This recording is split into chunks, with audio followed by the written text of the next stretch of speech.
Welcome, everyone, to another exciting episode of the YouTube show and podcast, None of Our Businesses, where we talk about business news, tax, accounting, all kinds of things from accountants' perspectives.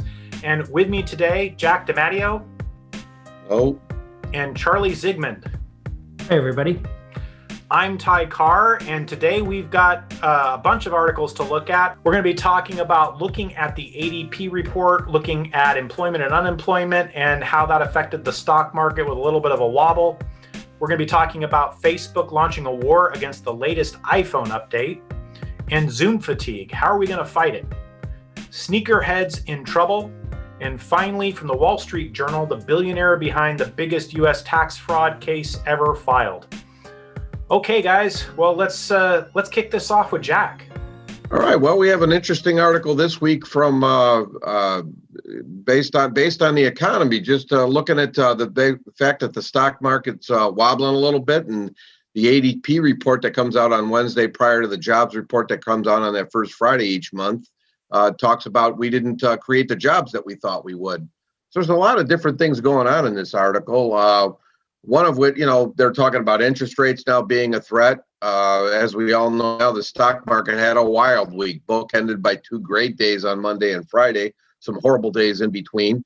Talks of higher bond yields, talks about inflation, a lot of things going on here. But kind of the reason that caught my eye with this article was they were talking about the jobs and thinking that we're not creating the jobs. And I'm just wondering if maybe the measure of how the jobs that are out there, maybe it isn't outdated because COVID's now been, we're going on a year now, and obviously people have got to feed their family somehow, some way. Are they working, or are they producing income in such a manner that maybe it's not necessarily showing up in these job numbers because they seem to be lagging the predictions week in and week out? And kind of wanted to know what this group thinks about the whole situation, stock market, interest rates, and employment numbers. I think that's I wonder when they're looking at those unemployment figures, how do they factor in contractors, or do they? And because you think maybe with the COVID, with the pandemic and everything, that there may be more people doing contract type work remotely or working for multiple, piecing things together than were previously. So I think, right in line with what you're saying, that makes me wonder that are they really able to count how many people are actually actively working with these employment numbers? Yeah, I think the other thing that we saw recently was a big boom in new businesses being created, which I think, falls under the same kind of category of people just getting out there and doing whatever they can to make ends meet. And yeah, I think anybody who thinks that they have a good view on what the economy is going to look like or what jobs are going to look like in these times, is just incorrect, because things are so drastically changing every day. So yeah, I think that's definitely what we'll continue seeing for the next, we're probably going to be in this for at least another year of this cycle of ups and downs, it seems like to me. It's interesting. I mean, we touch on a lot of great points, but you're right, Ty, with the contractors. And I think this whole COVID has really brought the whole remote workforce to a whole different level. So there's a lot of people out there that are, like you say, they're not tracked as traditional employment, but they're working. They're obviously providing for their family somehow, some way. And that, I think a lot of these types of measurements usually lag what's really happening. So, if you're looking at the old way to measure these numbers, you're not necessarily going to catch a lot of people that are maybe working remotely, working as contractors.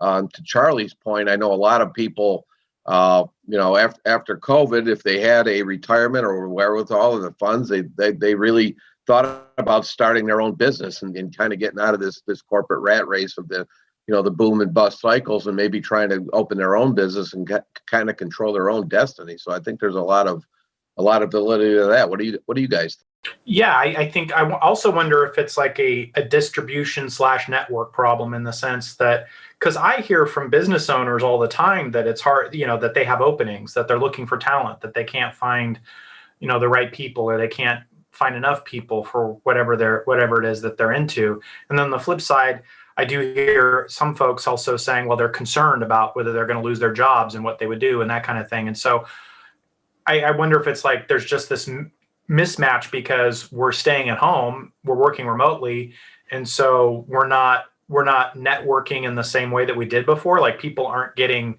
attacked, or they're not in the networks that lead where the jobs are readily as they were before, or the networks that led to people getting jobs, I should say, were disrupted by the pandemic. And I don't know if people have done anything alternative. And I wonder if that's affecting this to some extent.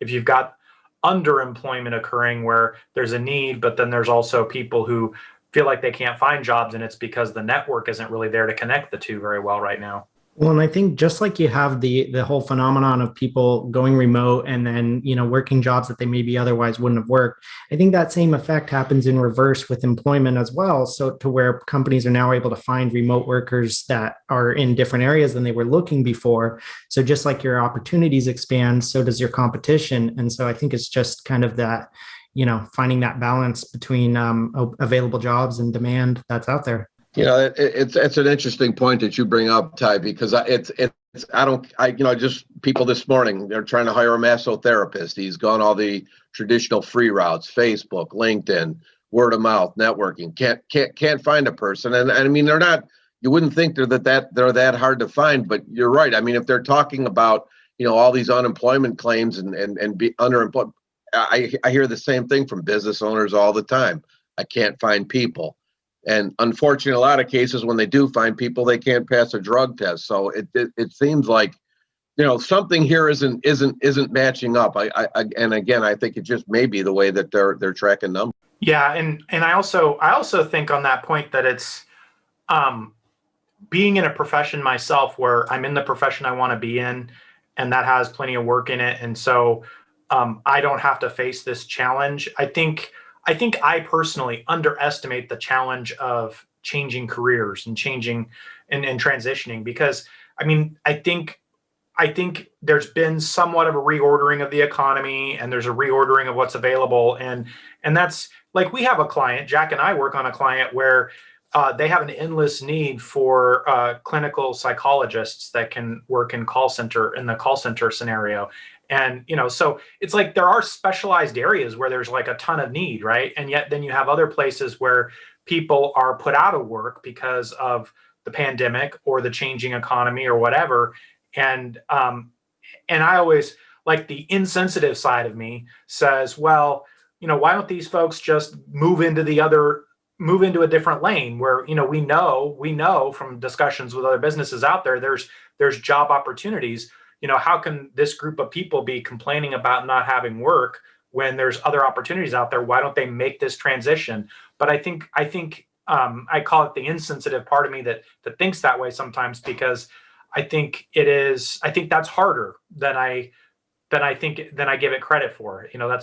That transition, even if the logistics of it aren't super hard, just the mental the mental piece of basically changing your life path in that way is a harder thing than I think I may be giving it credit for. Yeah, I feel the same way. I think that's a really good point, because I can't imagine having a skill set that lends itself to being physically there, and then having that kind of rug pulled out from under you and having to learn a whole new skill, while also trying to just develop that experience, because of course all these jobs want experience to fill. And so it's a really tough time to get that experience. I have the same affliction, Ty. I always tend to underestimate how hard something's going to be. One of these days, that's gonna realign, and I'm gonna figure it out. Hey, Charlie, how about you? Do you have an article for us this week? Sure. So I found an article that I think we can all everyone will have an opinion on. There was an article in NPR about why is Facebook launching an all-out war against Apple's upcoming iPhone update. And so what's going on is that Apple's trying to make an update to the iPhone that will allow the user to decide on a per app basis whether or not it wants its data to be tracked, and it will make the user aware of what kind of tracking is going on. And so apparently what's going on is that there's a bunch of different ways in which app makers will make a free app and then use the metadata of you using that app to try to track your activity and to figure out what products it can market to you. And it creates this highly, specific to the user level of marketing that a lot of businesses believe is crucial to their success.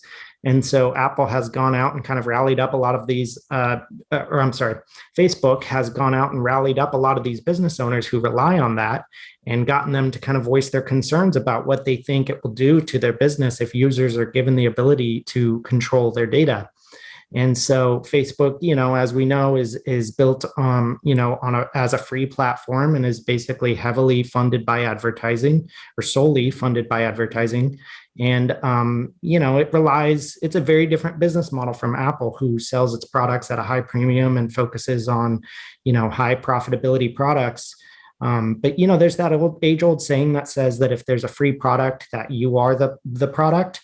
And so I think that's what's going on here. And I wanted to get your guys' feel on, there's good arguments on both sides. Is this a good thing or a bad thing when a business tracks your data? And I guess more specifically, is the good things that data tracking does for the consumer greater than, the damage that it sort of causes, which to people, they would say it's invading on their privacy and that sort of thing. So I want to get your guys' take on that. What do you guys think about this?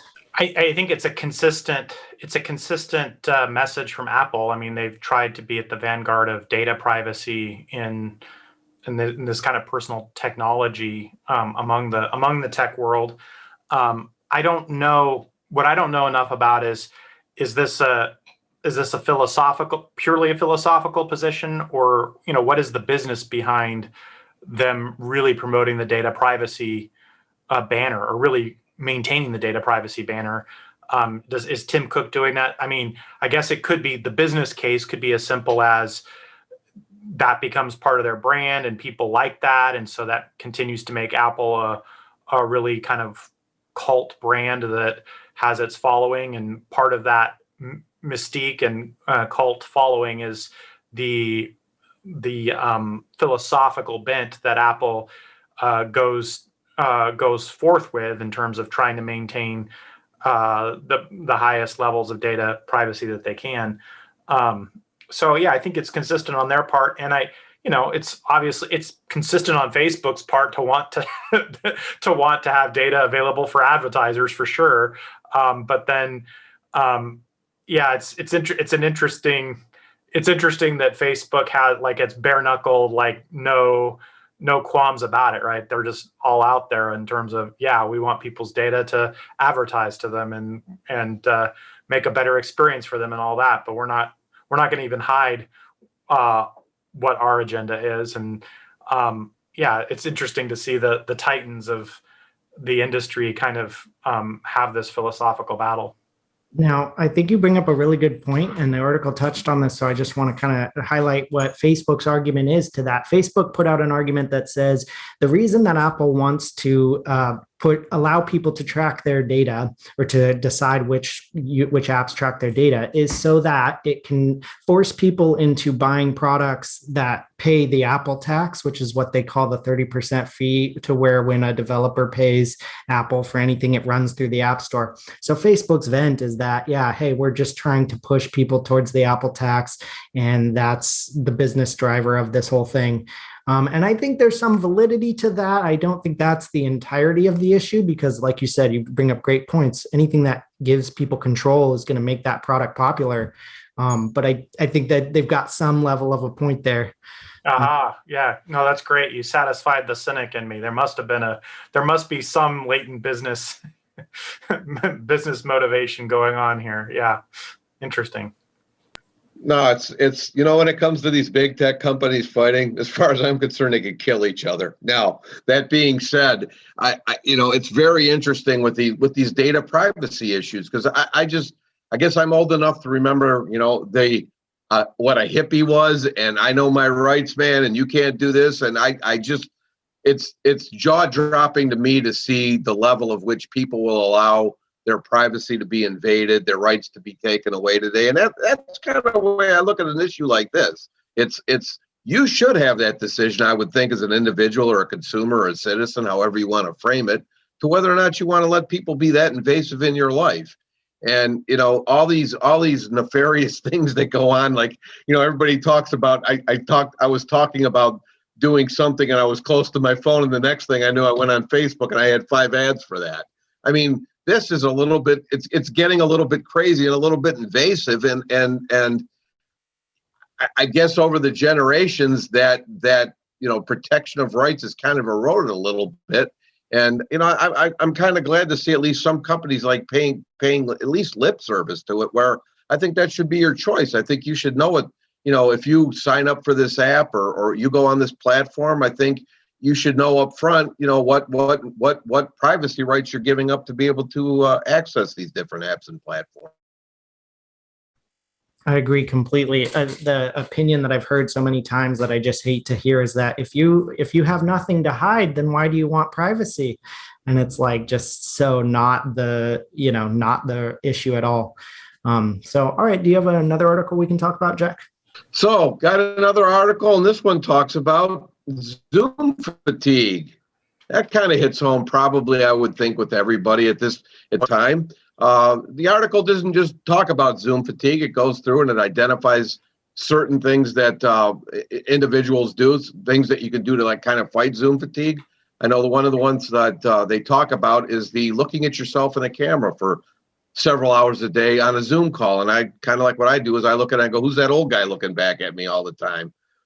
Maybe I ought to turn off the video feed a little bit. But, they do talk about some interesting points to where, normally when you interact with people, you get up, you have breaks. I sat through a demonstration yesterday, that 3.5-hour demonstration. We did have like a 10 or 15-minute break. But I mean, it really is draining to focus on what's going on that screen because you don't have the normal distractions, or you can't get up really and go do something else. I mean, I think the Zoom's a great in a lot of different ways, but I think there are certain, and the article goes on to talk about them, there are certain things where it's contrary to where people really kind of process information or focus. And I think the increased attention that you have to pay and some of the different things going on do create, additional fatigue. And I want to know, what you guys think of the.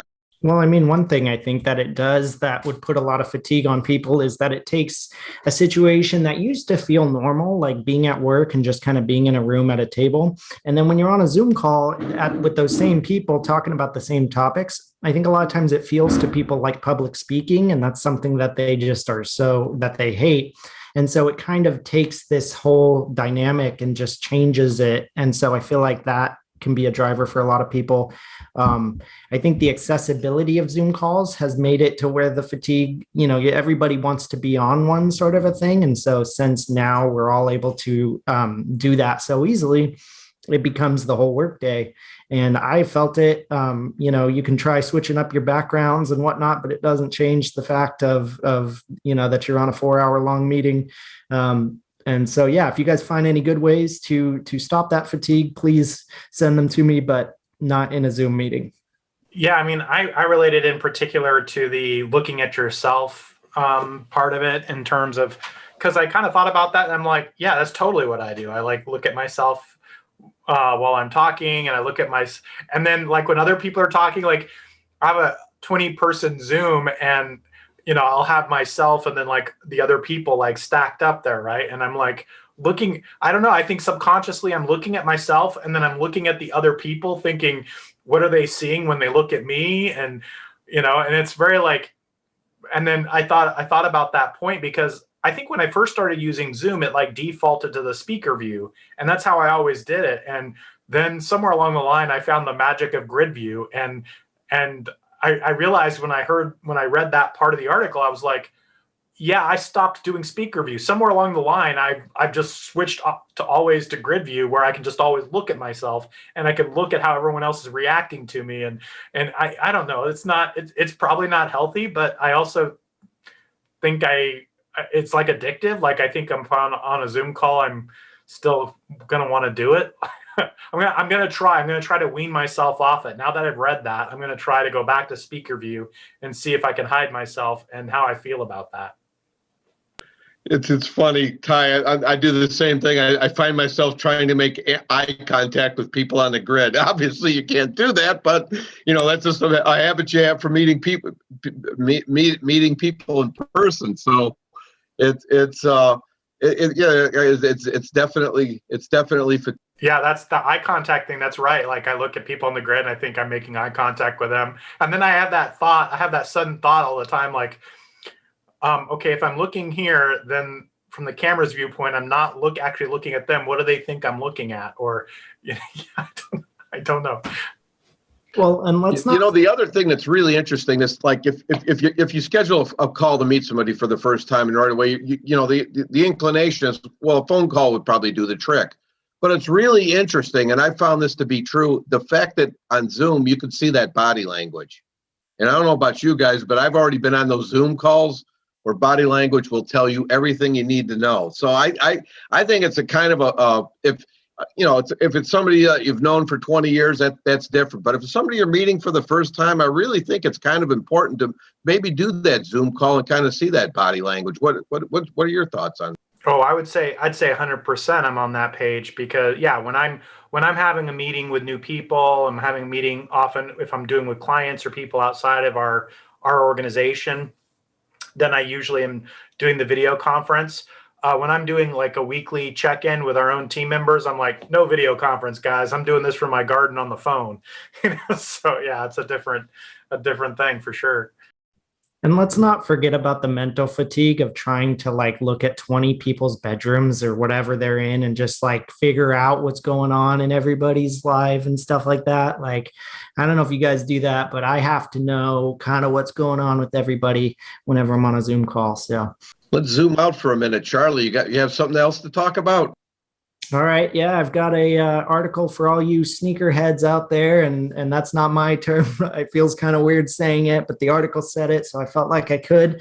In Bloomberg, what's happened is that Nike's executive. There's an article called "Nike's Executive Saga Exposes Uneasy Relationship with Resellers."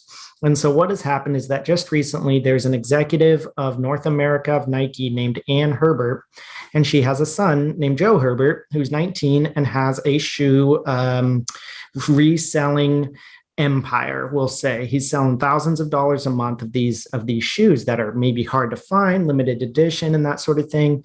And apparently, it has brought to light something that maybe a lot of people know, maybe a lot of people don't. But there is an entire network that goes on specifically in the shoe industry of reselling brand new products where they're buying them in bulk, they're finding limited stock things, and then selling them under different networks.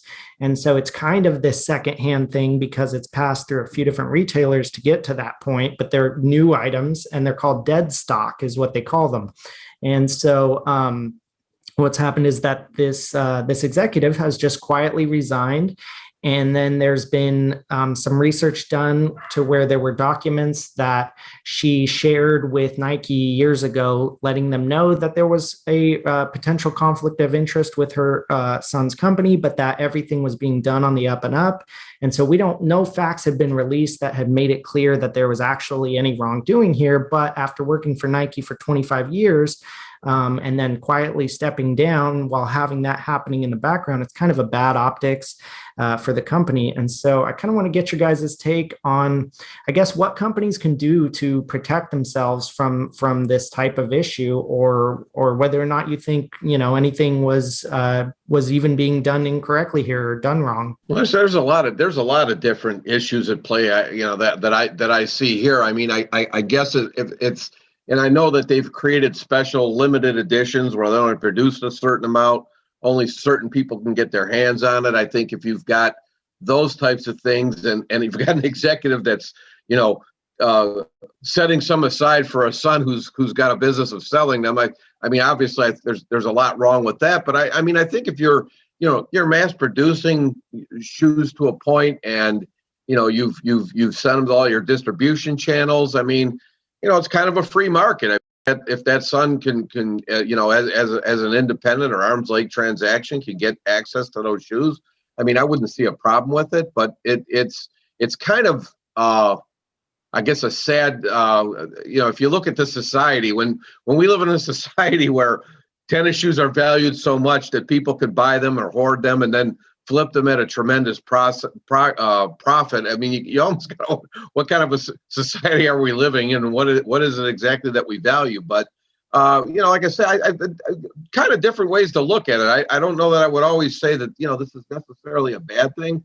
I mean, I think she was upfront about having a son that was doing that, but I guess it would depend on the production and what that son's access was to it. If it was, if he was basically, if you could do these things in a free market, more power to you. But it sounds like in this case that wasn't necessarily the case. Yeah, I guess I don't know what exactly the controversy necessarily was in this particular case. I know, being in Portland, Oregon, and I've heard rumors over the years of various people at Nike who have been gotten into serious hot water because of former people at Nike. I would imagine at this point, but have gotten into serious hot water because of having alternative access to stocks, I think through samples or other things that they then are flipping and making money off of and things of that nature. And so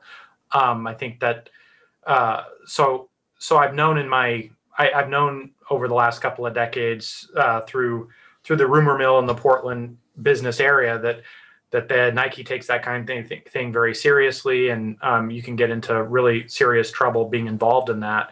I guess I don't know the distinction. I don't know what kind of schemes those are where you get in real trouble versus this particular one where, looking at the article, Nike itself said that the executive didn't violate company policy and what was happening. So how are the schemes different? And maybe they are different on a technical front, but they're close enough that it just looked bad. And maybe that's part of what's going on here. Yeah, it's unfortunate. You hate to see anybody have something like that happen, particularly when it's your kid, right? That's doing something, and you want to be supportive of them or whatever, and then it turns around and perhaps hurts your career. But I think this exec had a long, illustrious career at Nike. She probably has a lot of good opportunities too. So we were talking about transitions earlier, and I shouldn't underestimate how hard a transition is. But I bet she's got a pretty good package, pretty good severance package of some sort, or deferred comp of some sort, as well as opportunities out there in the market. Yeah, definitely no tears shed for her from me, I will say. She could always go work for her son. I heard he's got a really good shoe business going. That's right. Lots of turnover. It needs some management. Okay, guys, I brought this article to the table at the last minute. It is something I saw in the Wall Street Journal earlier this week, and it's the anecdotes in it which I thought were the most interesting. So the article, or the case, was the billionaire behind the biggest U.S. tax fraud case ever filed. That's the title in the Wall Street Journal of the article. But anyway, this is about this guy who's definitely elderly at this point, Robert Brockman, who was basically a software entrepreneur. I think, if I remember in the article, it was he made software for the automotive industry, and so he was a software entrepreneur since like the 1970s, I think they said. But the case that's against him is the Internal Revenue Service is saying that he was hiding $2 billion. But it's the anecdotes. I won't get into the technical side of the case. I mean, he had like a foreign trust, which is like one of the schemes for trying to keep money overseas and not to try to avoid taxes. That's highly kind of utilized by the wealthy in this country. And so I won't get into the technical because it's not an area that I have technical expertise in. The use of foreign trusts to avoid federal income taxes is a whole area. We'll say that.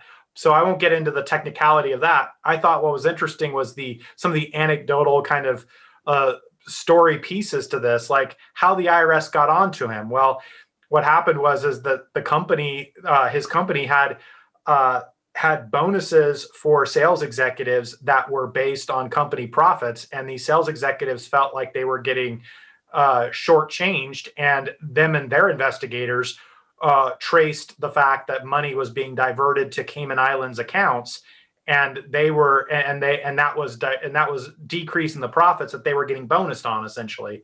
And so they brought this issue up and sued on this issue, and that basically created the roadmap for the IRS then to start looking at this issue and said, what about these Cayman Island accounts? What's going on there?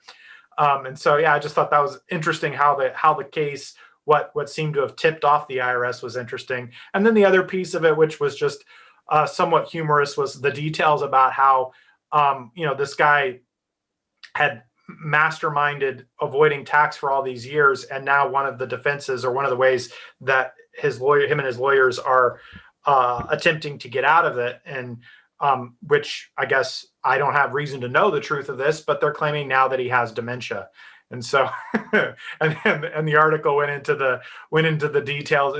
He can't be tried for this because he has dementia.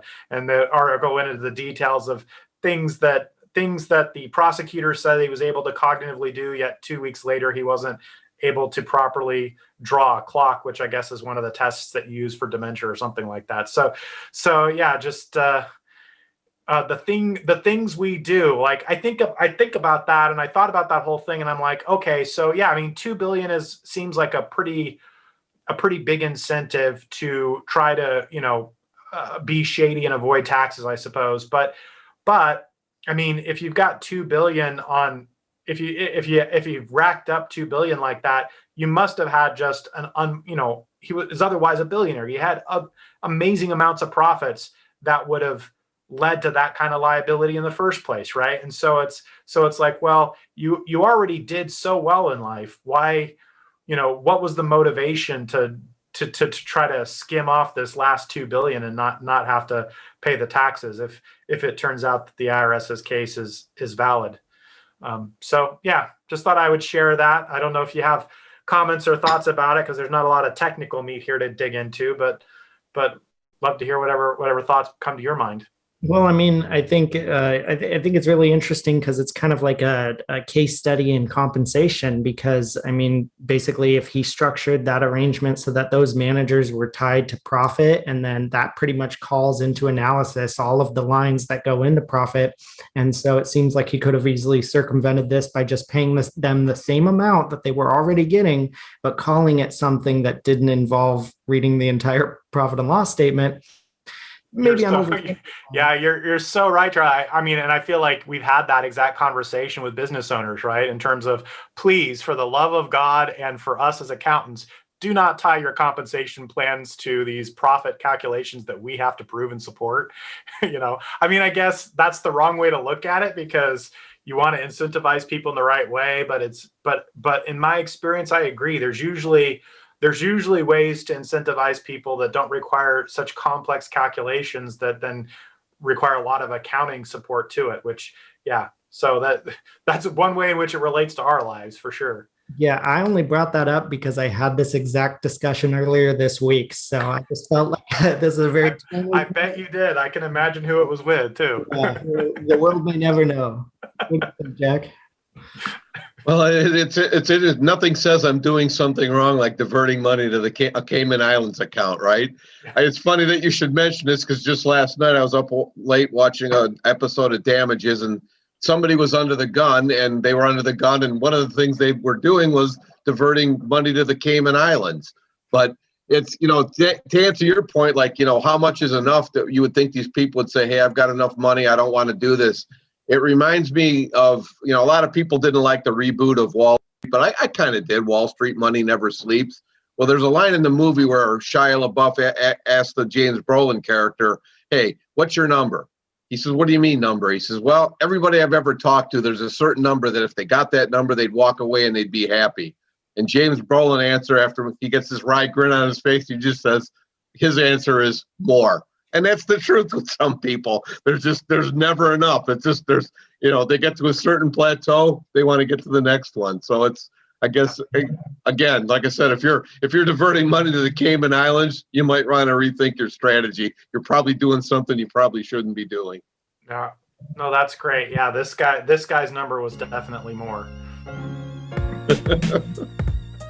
All right, everybody. Thanks for watching and listening to the None of Our Businesses YouTube show and podcast. Tune in again next week for more business updates, pithy dialogue, and witty banter from your favorite accountants, None of Our Businesses.